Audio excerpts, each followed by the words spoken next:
ನಮಸ್ಕಾರ. Welcome to Vishwavani health YouTube channel. ನಾನು doctor Ravindra Nedoni. ನಾನು ಲಿವರ್ ಟ್ರಾನ್ಸ್‌ಪ್ಲಾಂಟ್ ಸರ್ಜನ್. ಇವತ್ತು ನಾನು ನಿಮಗೆ ಲಿವರ್ ಟ್ರಾನ್ಸ್‌ಪ್ಲಾಂಟ್ ಬಗ್ಗೆ ತಿಳಿಸಿಕೊಡ್ತೇನೆ. ಲಿವರ್ ಟ್ರಾನ್ಸ್‌ಪ್ಲಾಂಟ್ ಅಂದರೆ ಏನಪ್ಪಾ ಅಂತ ಸುಮಾರು ಜನ ಕೇಳ್ತಾರೆ ನಮಗೆ. ಲಿವರ್ ಟ್ರಾನ್ಸ್‌ಪ್ಲಾಂಟ್ ಏನು ಅಂತಂದರೆ, ಲಿವರ್ ಡ್ಯಾಮೇಜ್ ಆಗಿರುವಂಥ ಕಂಪ್ಲೀಟ್ ಲಿವರನ್ನು ಬಾಡಿಯಿಂದ ಹೊರತೆಗೆದು ಅದೇ ಜಾಗದಲ್ಲಿ ಹೊಸ ಲಿವರನ್ನು ಅಳವಡಿಸೋದಕ್ಕೇ ಲಿವರ್ ಟ್ರಾನ್ಸ್‌ಪ್ಲಾಂಟೇಷನ್ ಅಂತ ಹೇಳ್ತೇವೆ.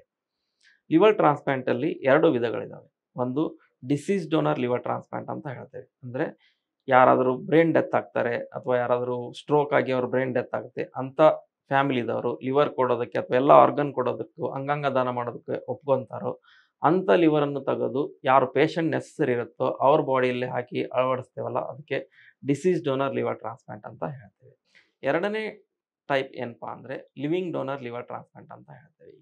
ಈಗ ಎಷ್ಟೋ ಜನಕ್ಕೆ ಕಾಯೋದಕ್ಕೆ ಟೈಮ್ ಇರೋದಿಲ್ಲ ಅಥವಾ ಎಮರ್ಜೆನ್ಸಿ ಇರುತ್ತೆ ಅಥವಾ ಬೇಗನೆ ಲಿವರ್ ಟ್ರಾನ್ಸ್‌ಪ್ಲಾಂಟ್ ಬೇಕಾಗಿರುತ್ತೆ. ಅಂಥ ಜನಗಳಿಗೆ ಲಿವಿಂಗ್ ಡೋನರ್ ಲಿವರ್ ಟ್ರಾನ್ಸ್‌ಪ್ಲಾಂಟ್ ಅಂತ ಮಾಡ್ತೇವೆ. ಅಂದರೆ ಪೇಷಂಟಿನ ಹತ್ತಿರದ ಸಂಬಂಧಿಕರು ಯಾರಾದರೂ ಅರ್ಧ ಲಿವರನ್ನು ಡೊನೇಟ್ ಮಾಡೋದಕ್ಕೆ ಮುಂದೆ ಬಂದರೆ ಅವರ ಲಿವರನ್ನು ತೆಗೆದು ಇವರ ಭಾಗದಲ್ಲಿ ಜೋಡಿಸ್ತೇವೆ. ಅದಕ್ಕೆ ಲಿವಿಂಗ್ ಡೋನರ್ ಲಿವರ್ ಟ್ರಾನ್ಸ್‌ಪ್ಲಾಂಟ್ ಅಂತ ಹೇಳ್ತೇವೆ. ಈ ಲಿವಿಂಗ್ ಡೋನರ್ ಲಿವರ್ ಟ್ರಾನ್ಸ್‌ಪ್ಲಾಂಟಲ್ಲಿ ಯಾರ್ಯಾರು ಡೊನೇಟ್ ಮಾಡ್ಬೋದು ಅಂದರೆ, ಪೇಷಂಟಿನ ಹತ್ತಿರದ ಸಂಬಂಧಿಕರು ಮಾತ್ರ ಲಿವರ್ ಡೊನೇಟ್ ಮಾಡೋದಕ್ಕೆ ಪರ್ಮಿಷನ್ ಇರುತ್ತೆ. ಹತ್ತಿರದ ಸಂಬಂಧಿಕರು ಅಂದರೆ ಯಾರು? ತಮ್ಮ, ತಂಗಿ, ಅಣ್ಣ, ಅಕ್ಕ, ಹೆಂಡತಿ, ಮಕ್ಕಳು, ಮೊಮ್ಮಕ್ಕಳು, ಅಜ್ಜ, ಅಜ್ಜಿ ಇವರೆಲ್ಲ ಹತ್ತಿರದ ಸಂಬಂಧಿಕರು ಆಗ್ತಾರೆ. ಈಗ ಹತ್ತಿರದ ಸಂಬಂಧಿಕರಲ್ಲಿ ಯಾರು ಲಿವರ್ ಡೊನೇಟ್ ಮಾಡ್ಬೋದು ಅಂತಂದರೆ, ಅವರು 18ರಿಂದ 50 ವರ್ಷದವರು ಇರಬೇಕು ಅಥವಾ ಮ್ಯಾಕ್ಸಿಮಮ್ 55 ವರ್ಷದವರೆಗೆ ಅವ್ರನ್ನ ಮಾತ್ರ ನಾವು ಎಕ್ಸೆಪ್ಟ್ ಮಾಡ್ತೇವೆ. ಅವ್ರಿಗೆ ಯಾವುದು ಮೇಜರ್ ಹೆಲ್ತ್ ಇಶ್ಯೂಸ್ ಇರಬಾರ್ದು. ಅಂದರೆ ಡಯಾಬಿಟಿಸ್ ಇರಬಾರ್ದು, ಬ್ಲಡ್ ಪ್ರೆಷರ್ ಇರಬಾರ್ದು, ಇದ್ರನ್ನು ಕಂಟ್ರೋಲಲ್ಲಿ ಇರಬೇಕು. ಅದು ಬಿಟ್ಟು ಬೇರೆ ಯಾವುದೂ ಮೇಜರ್ ಹೆಲ್ತ್ ಇಶ್ಯೂಸ್ ಇರಬಾರದು. ಆಮೇಲೆ ಯಾರು ಲಿವರ್ ಡೊನೇಟ್ ಮಾಡ್ಬೋದು ಅಂದರೆ, ಪೇಷಂಟಿನ ಬ್ಲಡ್ ಗ್ರೂಪ್‌ಗೆ ಡೋನರ್ ಬ್ಲಡ್ ಗ್ರೂಪ್ ಮ್ಯಾಚ್ ಆಗಬೇಕು. For example patient A group ಇದ್ದರೆ ಲಿವರ್ ಡೊನೇಟ್ ಮಾಡೋರು ಎ ಅಥವಾ ಓ ಗ್ರೂಪ್‌ನವ್ರು ಇರಬೇಕು. ಪೇಷಂಟ್ ಬಿ ಗ್ರೂಪ್‌ನವ್ರಿದ್ದರೆ ಲಿವರ್ ಕೊಡೋರು ಬಿ ಅಥವಾ ಓದವ್ರು ಇರ್ಬೋದು. ಅಥವಾ ಪೇಷಂಟ್ ಎ ಬಿ ಇದ್ದರೆ A B O blood group ಎಲ್ಲರೂ ಕೂಡ ಕೊಡ್ಬೋದು. ಓ ಬ್ಲಡ್ ಗ್ರೂಪ್‌ದವ್ರು ಪೇಷಂಟ್ ಇದ್ದರೆ ಓ ಬ್ಲಡ್ ಗ್ರೂಪ್‌ದವ್ರು ಮಾತ್ರ ಕೊಡ್ಬೋದು. ಈಗ ಯಾರಾದರೂ ಲಿವರ್ ಕೊಡೋದಕ್ಕೆ ಮುಂದೆ ಬರ್ತಾರೆ ಅಥವಾ ಒಪ್ಕೊಂತಾರೆ, ಅವ್ರಿಗೆ ಯಾವ್ಯಾವ ಟೆಸ್ಟ್ ಮಾಡ್ತೀವಿ ಅನ್ನೋದು ನಾನು ಹೇಳ್ಕೊಡ್ತೇನೆ. ಇನಿಷಿಯಲಿ ನಾವು ಅವ್ರದ್ದು whole body checkup type blood test ಎಲ್ಲ ಮಾಡ್ತೇವೆ. ಏನಾದರೂ ತೊಂದರೆಗಳಿದಾವ ನೋಡ್ತೇವೆ. ಇನ್ ಕೇಸ್ ಅದರಲ್ಲಿ ಏನೂ ತೊಂದರೆ ಇಲ್ಲಪ್ಪ ಅಂತಂದರೆ ಅವ್ರದ್ದೊಂದು CT ಸ್ಕ್ಯಾನ್ ಮಾಡಿಸ್ತೇವೆ. 3D ಎಲ್ಲ ರೀಕನ್ಸ್ಟ್ರಕ್ಟ್ ಮಾಡಿ CT ಸ್ಕ್ಯಾನ್‌ದಲ್ಲಿ ಲಿವರ್ ಬಲಭಾಗ ಎಷ್ಟಿದೆ, ಎಡಭಾಗ ಎಷ್ಟಿದೆ ಅನ್ನೋದನ್ನು ಒಂದು ಕ್ಯಾಲ್ಕುಲೇಷನ್ಸ್ ಮಾಡ್ತೇವೆ.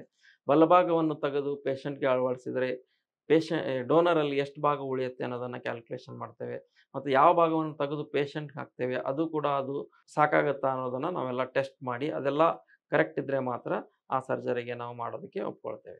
ಈಗ ಸುಮಾರು ಪೇಷಂಟ್ಸ್ ಬರ್ತಾರೆ. ನಾವು ಅವ್ರಿಗೆ ಲಿವರ್ ಟ್ರಾನ್ಸ್‌ಪ್ಲಾಂಟೇಷನ್ ಹೇಳಿದಾಗ ಅವ್ರು ಕೇಳ್ತಾರೆ, "ಸರ್ ತುಂಬ ಸಕ್ಸಸ್ ರೇಟ್ ತುಂಬ ಕಡಿಮೆ ಇದೆ ಅಂತ ಎಲ್ಲ ಸೊಸೈಟಿಯಲ್ಲಿ ಹೇಳ್ತಾರೆ" ಅಂತ ಕೇಳ್ತಾರೆ. ಎಷ್ಟು ಸಕ್ಸಸ್ ರೇಟ್ ಇದೆ ಲಿವರ್ ಟ್ರಾನ್ಸ್‌ಪ್ಲಾಂಟ್ ಅಂತ ನನಗೆ ನಾರ್ಮಲ್ ಆಗಿ ಲಿವರ್ ಟ್ರಾನ್ಸ್‌ಪ್ಲಾಂಟೇಷನ್ ಕರೆಕ್ಟ್ ಟೈಮಲ್ಲಿ ಬಂದು ಮಾಡಿದರೆ 90ರಿಂದ 95% ಸಕ್ಸಸ್ ಆಗುತ್ತೆ. ಅಂದರೆ ನಾವು 100 ಜನಕ್ಕೆ ಆಪರೇಷನ್ ಮಾಡಿದಾಗ 90ರಿಂದ 95 ಜನ ಬದುಕುಳಿತಾರೆ. ಒಂದು 5ರಿಂದ 10 ಜನಕ್ಕೆ ಜೀವಕ್ಕೆ ಅಪಾಯ ಆಗೋ ಚಾನ್ಸಸ್ ಇರುತ್ತೆ. ಈಗ ಎಷ್ಟೋ ಜನ ಲಿವರ್ ಕೊಡೋದಕ್ಕೆ ಒಪ್ಕೊಂತಾರೆ. ಆದರೆ ಅವರು ಕೇಳ್ತಾರೆ, "ನಂದು ಆಪರೇಷನ್‌ದು ಸಕ್ಸಸ್ ರೇಟ್ ಎಷ್ಟು?" ಅಂತ ಕೇಳ್ತಾರೆ. ಲಿವಿಂಗ್ ಲಿವರ್ ಡೋನರ್ ಆಪರೇಷನ್ ಭಾಳ ಸೇಫ್ ಸರ್ಜರಿ. ಅದರಲ್ಲಿ ಕಾಂಪ್ಲಿಕೇಶನ್ ಆಗೋ ರೇಟ್ ಬಹಳನೇ ಕಡಿಮೆ ಇದೆ, ತುಂಬಾನೇ ಕಡಿಮೆ ಇದೆ. ಅದರ ಫೇಲ್ಯೂರ್ ರೇಟ್ ಅಥವಾ ಅದರ ಪ್ರಾಬ್ಲಮ್ಯಾಟಿಕ್ ರೇಟ್ ಎಷ್ಟಪ್ಪ ಅಂದರೆ 0.2% ಅಂತ ಹೇಳ್ತೇವೆ. ಅಂದರೆ 500 ಆಪರೇಷನ್ ಆದಾಗ ಯಾವುದೋ ಒಂದು ಡೋನರ್‌ಗೆ ಏನೋ ಮೇಜರ್ ಹೆಲ್ತ್ ಇಶ್ಯೂಸ್ ಆಗ್ಬೋದು. ಲಿವಿಂಗ್ ಲಿವರ್ ಡೋನರ್ಸ್ ಅಂದರೆ ಜೀವಂತ ದಾನಿಗಳು ಯಾರು ಲಿವರ್ ಅವ್ರ ಸಂಬಂಧಿಕರೇ ಡೊನೇಟ್ ಮಾಡ್ತಾರೆ. ಆ ಆಪರೇಷನ್ ಆದಮೇಲೆ ಅವರು ಹೆಚ್ಚು ಕಡಿಮೆ 6 ದಿನ ಅಥವಾ 7 ದಿನ ಹಾಸ್ಪಿಟ್ಲಲ್ಲಿ ಇರ್ತಾರೆ. ಅದಾದಮೇಲೆ ಒಂದು ವಾರ ಅವ್ರಿಗೆ ಬೆಡ್ ರೆಸ್ಟ್ ಮಾಡಬೇಕಾಗತ್ತೆ. ಸೊ 15 ದಿನ ಆದಮೇಲೆ ಅವ್ರು ಕಂಪ್ಲೀಟ್ಲಿ ನಾರ್ಮಲ್ ಆಗಿರ್ತಾರೆ. ಅವ್ರು ಮೊದಲಿನ ಥರ ಲೈಫ್ ಸ್ಟೈಲ್‌ಗೆ ಹೋಗ್ಬೋದು. ಅವ್ರು ಮೊದಲಿನ ವರ್ಕಿಗೆ ಹೋಗ್ಬೋದು, ಅವ್ರ ಜಾಬಿಗೆ ಹೋಗ್ಬೋದು. ಅವರೇನು ಲಾಂಗ್ ಟರ್ಮ್ ಏನು ರೆಸ್ಟ್ ಮಾಡಬೇಕಂತ ಏನೂ ಇರೋದಿಲ್ಲ ಅಥವಾ ಲಾಂಗ್ ಟರ್ಮ್ ಅವ್ರಿಗೇನಾದರೂ ಫುಡ್ಡಲ್ಲಿ ರೆಸ್ಟ್ರಿಕ್ಷನ್ ಏನು ಇರೋದಿಲ್ಲ ಅಥವಾ ಲಾಂಗ್ ಟರ್ಮ್ ಆಗಿ ಅವ್ರು ಯಾವುದು ಮೆಡಿಸಿನ್ಸ್ ತೊಗೋಬೇಕಂತ ಏನು ಇರೋದಿಲ್ಲ. ಇವೇನು ರೆಸ್ಟ್ರಿಕ್ಷನ್ಸ್ ಅವ್ರಿಗೆ ಇರೋದಿಲ್ಲ. ಲಿವರ್ ಹೆಲ್ತ್ ಬಗ್ಗೆ ಕೆಲವೊಂದು ತಪ್ಪು ಕಲ್ಪನೆಗಳು ಸೊಸೈಟಿಯಲ್ಲಿ ಇವೆ. ಅವು ಏನಪ್ಪಾ ಅಂದರೆ, ಬರೀ ಆಲ್ಕೋಹಾಲ್ ಕುಡಿಯೋರಲ್ಲಿ ಮಾತ್ರ ಲಿವರ್ ಡ್ಯಾಮೇಜ್ ಆಗುತ್ತೆ, ಲಿವರ್ ಸಿರೋಸಿಸ್ ಆಗುತ್ತೆ ಅಥವಾ ಲಿವರ್ ಫೇಲ್ಯೂರ್ ಆಗುತ್ತೆ ಅಂತ ಹೇಳ್ತಾರೆ. ಆ ರೀತಿ ಏನಿರೋದಿಲ್ಲ. ಎಷ್ಟೋ ಜನಕ್ಕೆ ಲಾಂಗ್ ಟರ್ಮ್ ಡಯಾಬಿಟಿಸ್ ಇರೋರಿಗೆ, ಜಾಸ್ತಿ ಕೊಲೆಸ್ಟ್ರಾಲ್ ಇರೋರಿಗೆ, ಓವರ್ ವೇಟ್, ಒಬಿಸಿಟಿ ಇರೋರಿಗೆ ಅಥವಾ ಸೆಡೆಂಟರಿ ಲೈಫ್ ಸ್ಟೈಲ್ ಮಾಡೋರಿಗೆ, ಸ್ಟ್ರೆಸ್‌ಫುಲ್ ಇರೋರಿಗೂ ಕೂಡ ಲಿವರ್ ಡ್ಯಾಮೇಜ್ ಆಗುತ್ತೆ. ಅವರಲ್ಲೂ ಕೂಡ ಸ್ಲೋಲಿ ಲಿವರ್ ಡ್ಯಾಮೇಜ್ ಆಗಿ ಲಿವರ್ ಸಿರೋಸಿಸ್ ಆಗಿ ಲಿವರ್ ಫೇಲ್ಯೂರ್ ಆಗುತ್ತೆ. ಎರಡನೇ ತಪ್ಪು ಕಲ್ಪನೆ ಏನಪ್ಪಾ ಅಂತಂದರೆ, ಬಿಯರ್ ಮತ್ತು ವೈನ್ ಆಲ್ಕೋಹಾಲ್ ಅಲ್ಲ ಅಂತ ಹೇಳ್ತಾರೆ. ಬಿಯರಲ್ಲೂ ಕೂಡ ಆಲ್ಕೋಹಾಲ್ ಇರುತ್ತೆ, ಅದರ ಅಂಶ ಮಾತ್ರ ಕಡಿಮೆ ಇರುತ್ತೆ, ಅಂದರೆ 6% ಆಲ್ಕೋಹಾಲ್ ಇರುತ್ತೆ. ಸೊ ಬಿಯರ್ ಮತ್ತು ವೈನ್ ಕೂಡ ಆಲ್ಕೋಹಾಲ್, ಅವು ಕೂಡ ಲಿವರನ್ನು ಡ್ಯಾಮೇಜ್ ಮಾಡುವಂಥ ಕೆಪಾಸಿಟಿ ಹೊಂದಿರುತ್ತವೆ. ಲಿವರ್ ಟ್ರಾನ್ಸ್ಪ್ಲಾಂಟ್ ಆದಮೇಲೆ ಸುಮಾರು ಜನ ಜಾಸ್ತಿ ದಿನ ಬದುಕೋದಿಲ್ಲ ಅಂತ ಹೇಳ್ತಾರೆ. ಅದು ಒಂದು ತಪ್ಪು ಕಲ್ಪನೆ. ಎಷ್ಟೋ ಜನ ಲಿವರ್ ಟ್ರಾನ್ಸ್ಪ್ಲಾಂಟ್ ಆದಮೇಲೆ 15 ವರ್ಷ, 20 ವರ್ಷ, 30 ವರ್ಷ ಕೂಡ ಬದುಕಿದ್ದಾರೆ. ಅವರು ಅದು ಹೇಗೆ ಅದನ್ನು ಲಿವರನ್ನು ಮೇಂಟೈನ್ ಮಾಡ್ತಾರೋ ಅದ್ರ ಮೇಲೆ ಹೋಗುತ್ತದೆ. ಈಗ ಸುಮಾರು ಪೇಷಂಟ್ಸ್ ಕೇಳ್ತಾರೆ, ಈಗ ಗಂಡು ಮಕ್ಕಳಿಗೆ ಹೆಣ್ಮಕ್ಳು ಲಿವರ್ ಕೊಡ್ಬೋದಾ, ಅಥವಾ ಹೆಣ್ಮಕ್ಳಿಗೆ ಗಂಡು ಮಕ್ಕಳು ಲಿವರ್ ಡೊನೇಟ್ ಮಾಡ್ಬೋದಾ ಅಂತ. ಹೌದು, ಅದರಲ್ಲೇನು ಜೆಂಡರ್ ಬಯಾಸ್ ಇರೋದಿಲ್ಲ. ಹೆಣ್ಮಕ್ಳಿಗೆ ಗಂಡು ಮಕ್ಕಳು ಕೊಡ್ಬೋದು, ಗಂಡು ಮಕ್ಕಳಿಗೆ ಹೆಣ್ಮಕ್ಳು ಕೊಡ್ಬೋದು. ಸೊ ಅದರಲ್ಲಿ ಯಾವುದೇ ರೀತಿಯಂಥ ಡಿಫ್ರೆನ್ಸಸ್ ಇರೋದಿಲ್ಲ. ಅವರು ಹೆಲ್ತ್ ಆರೋಗ್ಯಕರವಾಗಿದ್ದರೆ ಅವರು ಡೊನೇಟ್ ಮಾಡ್ಬೋದು. ನಮ್ಮ ದೇಶದಲ್ಲಿ ಲಿವರ್ ಸಿರೋಸಿಸ್ ಮತ್ತು ಲಿವರ್ ಹೆಲ್ತ್ ಬಗ್ಗೆ ತುಂಬಾ ಅವೇರ್ನೆಸ್ ಕಡಿಮೆ ಇದೆ. ಹಾರ್ಟ್ ಬಗ್ಗೆ, ಬೇರೆ ಎಲ್ಲ ಆರ್ಗನ್ ಬಗ್ಗೆ ಅವೇರ್ನೆಸ್ ತುಂಬ ಜಾಸ್ತಿ ಇದೆ.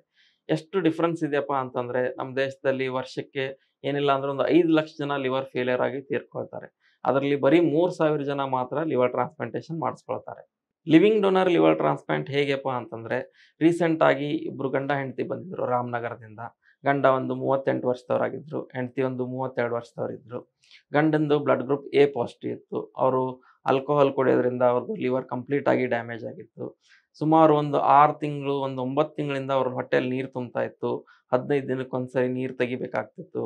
ಎವ್ರಿ ಮಂತ್, ತಿಂಗಳಿಗೆ ಒಂದ್ಸರಿ ಅಡ್ಮಿಟ್ ಆಗ್ತಾ ಇದ್ರು. ಕನ್ಫ್ಯೂಷನ್ ಆಗ್ತಾ ಇತ್ತು. ಜಾಂಡಿಸ್ ತುಂಬಾ ಜಾಸ್ತಿ ಆಗ್ತಾ ಇತ್ತು. ಕಾಲು ಊತ ಬರ್ತಾ ಇತ್ತು. ಕಂಪ್ಲೀಟ್ ವೀಕ್ನೆಸ್ ಆಗಿ ಬೆಡ್ ರಿಡನ್ ಆಗಿದ್ರು. ಇಂಥ ಸ್ಟೇಜಲ್ಲಿ ಅವ್ರ ಹೆಂಡತಿ ನಮ್ಮ ಹತ್ರ ಕರ್ಕೊಂಡ್ಬಂದಿದ್ರು. ಆವಾಗ ನಾವು ಟೆಸ್ಟ್ ಮಾಡಿ ಅವ್ರಿಗೆ ಲಿವರ್ ಸಿರೋಸಿಸ್ ಆಗಿ ಲಿವರ್ ಫೇಲಿಯರ್ ಸ್ಟೇಜ್ಗೆ ಹೋಗಿದೆ, ಇವರಿಗೆ ಲಿವರ್ ಟ್ರಾನ್ಸ್ಪ್ಲಾಂಟ್ ಬೇಕು ಅಂತ ಅಂದಾಗ, ನಾನೇ ಲಿವರ್ ಕೊಡ್ತೀನಿ ಅಂತ ಅವ್ರ ಹೆಂಡತಿ ಮುಂದೆ ಬಂದರು. ಆವಾಗ ಹೆಂಡತಿಯವ್ರದ್ದು ಎಲ್ಲ ಬ್ಲಡ್ ಟೆಸ್ಟ್ ಮಾಡಿದರೆ ಅವ್ರದ್ದು ಬ್ಲಡ್ ಗ್ರೂಪ್ ಓ ಪಾಸಿಟಿವ್ ಇತ್ತು. ಸೊ ಓ ಬ್ಲಡ್ ಗ್ರೂಪ್ದವರು ಯಾರಿಗಾದರೂ ಕೊಡ್ಬೋದು. ಸೊ ಹೀಗಾಗಿ ಅವ್ರ ಗಂಡನಿಗೆ ಕೊಡೋಕ್ಕೆ ತಯಾರಾದರು. ಅವ್ರದ್ದೆಲ್ಲ ಬ್ಲಡ್ ಟೆಸ್ಟ್ ಮಾಡಿ, ಅವ್ರ ಬ್ಲಡ್ ಟೆಸ್ಟ್ ಎಲ್ಲ ನಾರ್ಮಲ್ ಆಗಿದ್ದು. ಅವ್ರದ್ದು CT ಸ್ಕ್ಯಾನ್ ಮಾಡಿ ಅವ್ರದ್ದು ಲಿವರ್ ಸೈಜ್ ಎಲ್ಲ ಅವ್ರ ಗಂಡನಿಗೆ ಮ್ಯಾಚ್ ಆಗ್ತಾಯಿತ್ತು. ಅವ್ರದ್ದು MRCPನೂ ಕೂಡ ಮಾಡಿದ್ವಿ. ಎಲ್ಲ ಟೆಸ್ಟ್ಗಳನ್ನು ಮಾಡಿ ಒಂದು ವಾರದಲ್ಲಿ ನಾವು ಲಿವರ್ ಟ್ರಾನ್ಸ್ಪ್ಲಾಂಟ್ ಮಾಡೋದಕ್ಕೆ ಗೌರ್ಮೆಂಟ್ ಕಮಿಟಿಯಿಂದ ಎಲ್ಲ ಕಡೆಯಿಂದ ಪರ್ಮಿಷನ್ ತೊಗೊಂಡು ಒಂದು ವಾರದಲ್ಲಿ ಅವ್ರದ್ದು ಲಿವರ್ ಟ್ರಾನ್ಸ್ಪ್ಲಾಂಟೇಷನ್ ಮಾಡಿದ್ವಿ. ಲಿವರ್ ಡೊನೇಟ್ ಮಾಡಿ 6ನೇ ದಿನಕ್ಕೆ ಅವ್ರ ಹೆಂಡತಿ ಡಿಸ್ಚಾರ್ಜ್ ಆದರು. ಒಂದು ವಾರ ಮನೆಗೆ ಹೋಗಿ ರೆಸ್ಟು ಮಾಡಿದರು.